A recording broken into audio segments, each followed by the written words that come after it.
Hello class. For today's lesson, we are going to be working with something called texture plates. I'm going to bring these up to the camera so hopefully you can see that on the back and the front they have different patterns. And I am going to ask, you can see that there's some coloring on here. Do not color on my texture plates, please. But if you can see, I'm going to try to bring them up there so that you can check out the two different patterns on each side. And then that is the hard plastic that is not floppy. This is the softer plastic. Now you can use either side of this, but the softer one, it is the same pattern on both sides. It's just a reverse of what's on this side. So be extra careful. Again, don't color on this. We're gonna be using crayons. Don't color on the texture plates, and be gentle because these are very flimsy plastic and I don't want them to tear or get ruined because they really are a lot of fun to use. All right, so you're gonna be getting a random selection of texture plates at your table, and you're also gonna be getting a blank coloring sheet with fall leaves and an acorn. You can see on this sheet, look how beautiful this is. I mean, it doesn't matter which texture plate you use. You put it underneath, you use a couple different colors, and it just looks so cool. All right, so let me show you how that's gonna work. All right, so here's your coloring sheet. We've got crayons here. I'm gonna start with one of the less flimsy, the harder texture plates. The important thing when you're using the texture plate, I wouldn't cover the texture plate with your paper. Make sure there's a little bit showing so that you can hang on to it because you've got to hold your paper and the texture plate. You're trying to avoid them when you're coloring the paper sliding. All right, so we're gonna set and we're gonna avoid those holes. So here's the area, the kind of center area. We'll put the leaf over that and just put part of your hand on the plastic texture plate and part of your hand on your paper. And I'm gonna use two different shades of green. I think I'll use this dark green and a little bit lighter green. All right, and all you have to do, now I'm going to do the lighter green first. And this is it, that's all you have to do. And all that texture is created for you automatically.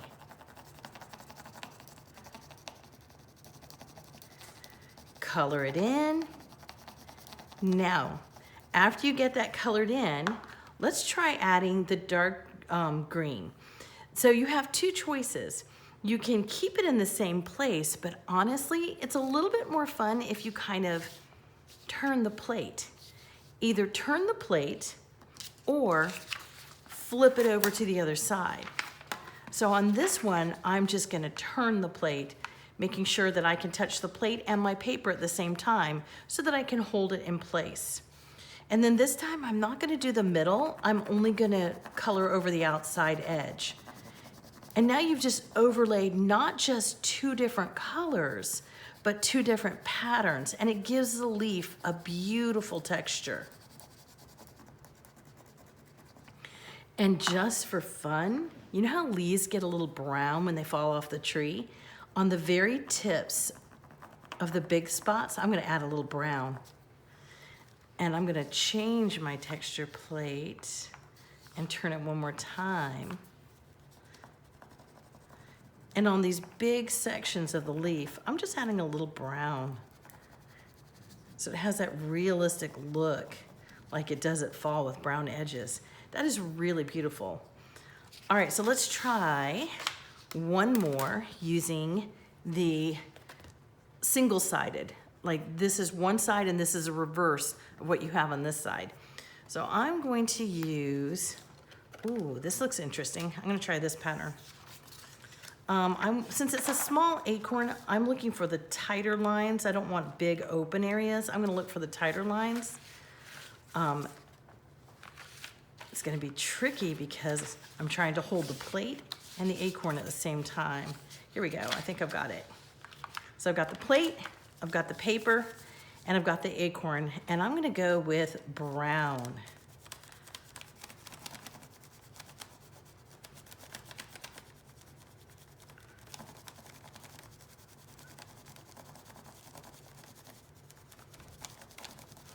All right.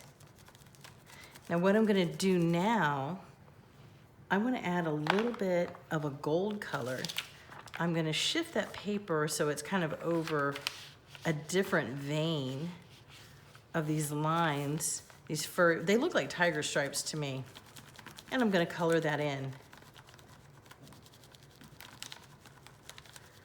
And it just gives it a nice textured look.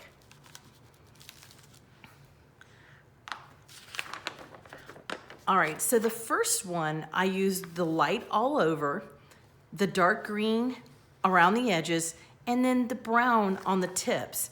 And I used the same plate, I just changed the position. On the second one, I colored the whole thing brown, relocated the acorn to a different section of the plate, and then colored the whole thing gold. I'm gonna do one more in the corner.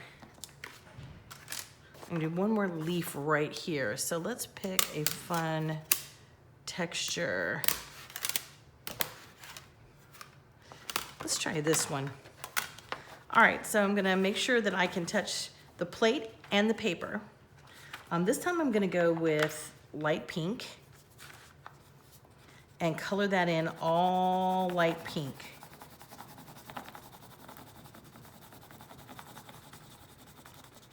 Now this time, the last time, I just changed the position of the paper. This time, I'm actually gonna flip to the other side and try that texture. But I'm gonna use a violet red on the outskirts, just like I did with the two different shades of green. I'm gonna leave the middle light pink.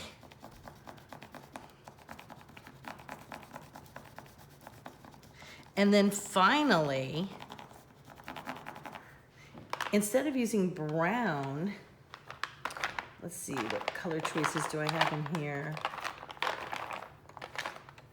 Ooh, I found a little piece of red. I'm gonna do a little red. This is like my Barbie leaf. Pink with little red edges. And those two, I kept the plate in the same position. I'm gonna shift a little to do the other edges.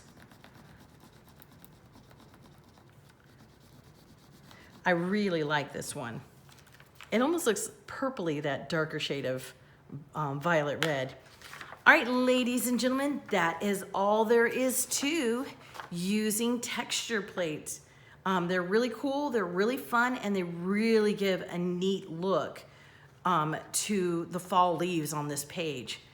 Have fun, guys.